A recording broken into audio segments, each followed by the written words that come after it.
Hi friends, ಎಲ್ಲರಿಗೂ ನಮಸ್ಕಾರ. Welcome to extra tasty food. Please ನಮ್ಮ ಚಾನಲ್ ಸಬ್ಸ್ಕ್ರೈಬ್ ಮಾಡಿ, ಪಕ್ಕದಲ್ಲಿರೋ ಬೆಲ್ ಐಕನ್ ಕ್ಲಿಕ್ ಮಾಡಿ. ಇವತ್ತಿನ ದಿನ ಕಡಲೆಪುರಿನ ಬಳಸಿ ಬೋಂಡ ಯಾವ ಥರ ಮಾಡೋದು ಅಂತ ಹೇಳ್ಕೊಡ್ತೀನಿ. ಟೀ ಟೈಮ್ಗೆ ತುಂಬ ಕ್ವಿಕ್ಕಾಗಿ ರೆಡಿ ಮಾಡ್ಕೋಬೋದು, ಟೇಸ್ಟಿಯಾಗಿ ಚೆನ್ನಾಗಿರುತ್ತೆ. ಮೊದಲು ಒಂದು ಬೌಲಲ್ಲಿ ನೀರು ತೊಗೊಂಡು 1 ಗ್ಲಾಸಷ್ಟು ಕಡಲೆಪುರಿನ ನೀರಲ್ಲಿ ಹಾಕಿ ಕ್ಲೀನ್ ಮಾಡಿ ತೊಗೋತಾ ಇದ್ದೀನಿ.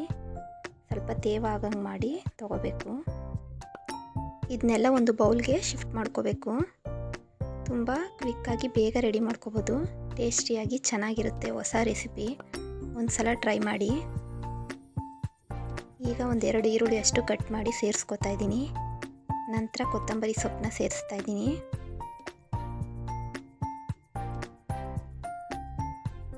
ಹಸಿಮೆಣಸಿನ್ಕಾಯಿ ಹಾಕ್ತಾ ಇದ್ದೀನಿ 2 ಕಟ್ ಮಾಡಿಕೊಂಡು.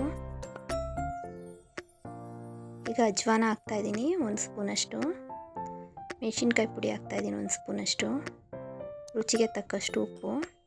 2 ಸ್ಪೂನಷ್ಟು ಕಡಲೆ ಹಿಟ್ಟನ್ನ ಸೇರಿಸ್ಕೊತಾ ಇದ್ದೀನಿ. ಕಡಲೆ ಹಿಟ್ಟು ಏನು ಜಾಸ್ತಿ ಪ್ರಮಾಣದಲ್ಲಿ ಏನು ಬೇಕಾಗಲ್ಲ. ಎಲ್ಲ ಮಿಕ್ಸ್ ಮಾಡ್ಕೋಬೇಕು ಕ್ಲೀನಾಗಿ.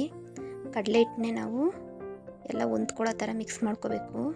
ಮೊದಲೇ ನಾವು ನೀರಲ್ಲಿ ನೆನೆಸಿ ತೊಗೊಂಡಿರೋದ್ರಿಂದ ನೀರು ಹಾಕೊಳ್ಳೋ ಅವಶ್ಯಕತೆ ಏನಿರಲ್ಲ. ಈಗ ಇದನ್ನ ಕೈಯಲ್ಲಿ ಈ ಥರ ಪುಷ್ ಮಾಡಿ ರೌಂಡ್ ಥರ ಮಾಡ್ಕೊಳ್ಳೋದು ಅಷ್ಟೇ. ಬೋಂಡ ಶೇಪಲ್ಲಿ ನೋಡಿ ಇದಾಗಿದೆ. ಇದನ್ನೆಲ್ಲ ಒಂದು ತಟ್ಟೆಗೆ ಮಾಡಿಟ್ಕೋತಾ ಇದ್ದೀನಿ. ನೋಡಿ ಇದೆಲ್ಲ ಆಗಿದೆ. ಈಗ ಎಣ್ಣೆ ಕಾಯಕ್ಕಿಟ್ಟಿದೆ. ಒಂದೊಂದಾಗಿ ಎಲ್ಲನೂ ಎಣ್ಣೆ ಸೇರಿಸ್ತಾ ಇದ್ದೀನಿ. ಸಣ್ಣ ಉರಿ ಇಟ್ಕೊಂಡು ಫ್ರೈ ಮಾಡ್ಕೊಳ್ಳಿ. ತುಂಬ ಕ್ವಿಕ್ಕಾಗಿ ಬೇಗ ರೆಡಿ ಮಾಡ್ಕೋಬೋದು. ಟೀ ಟೈಮ್ಗಂತೂ ತುಂಬ ಕ್ರಿಸ್ಪಿಯಾಗಿ ಟೇಸ್ಟಿಯಾಗಿ ಚೆನ್ನಾಗಿರುತ್ತೆ. ಎಲ್ಲರೂ ಇಷ್ಟಪಟ್ಟು ತಿಂತಾರೆ. ನಮ್ಮ ಈ ರೆಸಿಪಿ ನಿಮಗೆ ಇಷ್ಟ ಆದರೆ ಲೈಕ್ ಮಾಡಿ, ಶೇರ್ ಮಾಡಿ, ಕಮೆಂಟ್ ಮಾಡಿ. ಇನ್ನೂ ನಮ್ಮ ಚಾನಲ್ಗೆ ಸಬ್ಸ್ಕ್ರೈಬ್ ಆಗಿಲ್ಲ ಅಂದರೆ ಸಬ್ಸ್ಕ್ರೈಬ್ ಆಗಿ.